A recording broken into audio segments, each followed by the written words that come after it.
In this video, I'm going to talk to you about two of the mindset shifts that I had a few years back that completely changed my life and really transformed my relationship with habits, my own behavior, and change in general. And when I say these are the top two, I want you to know and understand that that means a lot because I actually have a PhD in mindset and health behavior change. So I know about a lot of different aspects and a lot of different concepts that can shift our mindset. And these two are the ones that are way above the rest, at least in my opinion. All right, let's jump right into it. Honestly, the biggest mindset shift that has transformed my entire life is choosing to focus on frequency instead of focusing on consistency.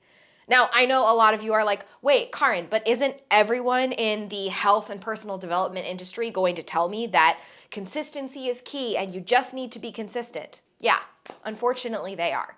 But I don't know about you. For me personally, being told to be consistent or stay consistent or you just need consistency felt like a slap in the face. Because consistency is not something that is easy for me at all. It's, in fact, not something that's easy for the majority of our clients in Alliance Coaching. And here's why. As adults, we have lives that are constantly changing. We have lives that are fluctuating, things are coming in and out, situations are changing, circumstances are moving. Everything is in a constant state of change. And so to ask ourselves to be consistent when everything around us is changing, to ask ourselves to be static when everything around us is moving is a really difficult thing to do. Not only that, but a lot of people that I work with have an all or nothing mentality about consistency. So you tell yourself, I'm gonna do this habit every single day. And then when day 4 rolls around and you don't do the habit, you feel immediately guilty, you try to plan a new habit, or you just give up completely. And then you turn into this person who's on an on again, off again mentality about your habits that are really making a difference for you. So you're probably asking me, okay, Karin, but what does frequency mean? Isn't that the same thing as consistency? And how do I actually do this? Well, I have an explanation for you. So here's my handy dandy calendar. And this is the month of April. So let's fast forward to April, and I want you to imagine that you want to be more consistent with your workouts. If you tell yourself, I'm going to focus on consistently working out 3 times per week, then you put a workout on the calendar for, let's say, Monday, Wednesday, Friday. So Monday, Wednesday, Friday, Monday, Wednesday, Friday, Monday, Wednesday, Friday, Monday, Wednesday, Friday. Okay, so that is 12 workouts over the total of the month that you would get if you were aiming to be consistent and do workouts 3 times per week. But let's say that the first week rolls around, and on the first week something happens, the kids are home from school, somebody's sick, something's going on, work is really stressful, whatever it might be, and you only get 2 workouts done during that first week. You only get Monday and Wednesday, and Friday falls away. If you're hyper focusing on being consistent and getting those 3 workouts every single week, my friend, you have already failed. And your brain is going to tell you, I have already failed, and that is going to reduce your sense of self-efficacy and make you less likely to continue the workout. In fact, what's probably going to happen, if you're anything like me or our clients, at least when they're coming to us, what happens is you miss that 3rd workout, and then this whole week ends up being a no workout week because you're obsessed over the fact that you lost your sense of consistency. Now, watch what happens when we switch to frequency. If we switch to frequency, you say, I want to work out frequently this month. I want to work out a total of 12 times. And the same thing happens.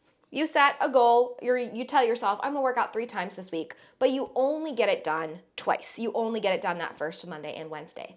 In that situation, on Friday, you're like, well, that's okay. It doesn't matter that I only did 2 this week because I can still get to my end goal, my overall frequency of getting in those 12 workouts. And so maybe the next week, you walk in with a plan, with a growth mindset, and you're able to adjust and get those 4 workouts actually done. If this little mindset shift is resonating with you, tell me in the comments one thing that you're trying to be consistent with and give me some ideas of how you might switch it to focusing on frequency instead. By the way, if you're not following me on Instagram, this is a conversation I talk about all the time as I share my stories in my daily life. So make sure that you are following me over there. Okay, so let's talk about the second mindset shift that completely changed my life. And this one is a shift from focusing on avoidance goals to focusing on approach goals. Let's figure out exactly what that is. We're in whiteboard now.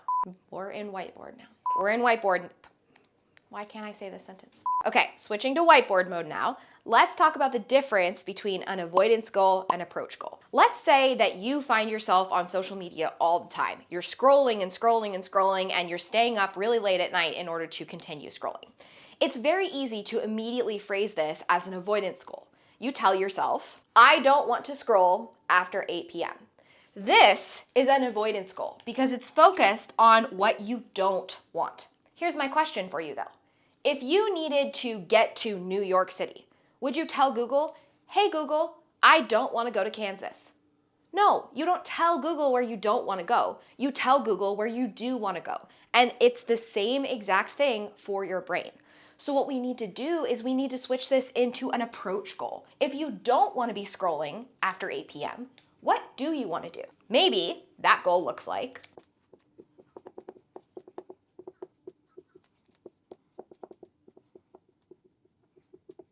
I want to put my phone on my phone charger at 8 p.m.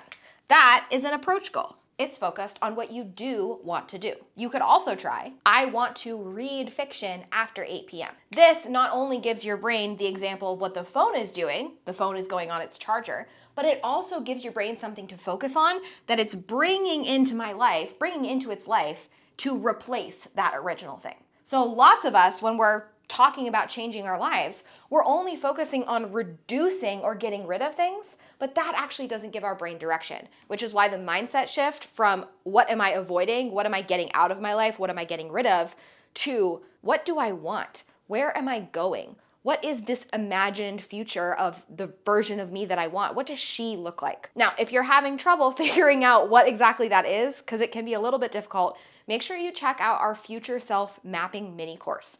This is a completely free mini course. It takes less than 30 minutes to go through, and it's gonna teach you how to identify the core 4 habits and the core 4 values that are gonna actually make a difference in your life and help you have a direction to move towards in terms of becoming your 2.0 self. Now, what I wanna remind you is that both of these mindset shifts are gonna take a little while to adopt because you've probably been thinking the other way. You've been thinking in terms of avoidance. You've been thinking in terms of consistency your whole entire life. So give yourself grace, give yourself time to adjust. And every time you find yourself in an avoidance goal mentality or you find yourself hyper-focusing on consistency, that's okay. Just gently redirect yourself back to the mindsets that we actually want to have. By the way, if you're loving these videos, make sure to hit the subscribe button, but also make sure you get on my email list. Every single Monday, I send the weekly video out to my email list, but I also include journal prompts, activities, or other tools, techniques, and questions that you can use to even further implement what we're talking about in your own life. So it's kind of like a level up of what you're seeing in these videos. And don't forget to pop back next week because we're gonna be talking all about something I know we're all experiencing right now, which is stress.